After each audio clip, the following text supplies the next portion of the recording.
Hi అండి. ఈ ములక్కాడ కూర అనేది మ్యాక్సిమం ఎవరికీ తెలీదండి. ఇలా తింటారని కూడా తెలీదు.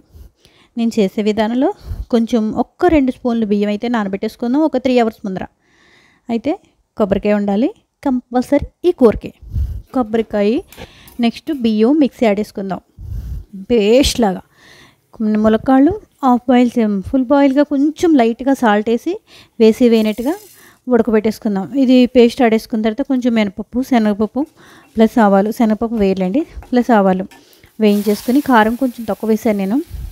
అయితే కొంచెం ఉప్పు ఆల్రెడీ వేసాను కాబట్టి కొంచెం తగ్గించి వేసాను.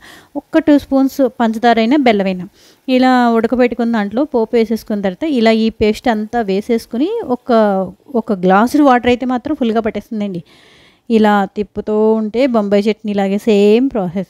అయితే ఇదంతా తిప్పిన తర్వాత ఈ కూర తిని చూడండి టేస్ట్. ఇవి మార్నింగ్ టిఫిన్ లాగా తినచ్చారు, మధ్యాహ్నం టిఫిన్ లాగా కూడా కొంచెం 3 ఆ టైంకి టిఫిన్ లాగా కూడా తినచ్చు.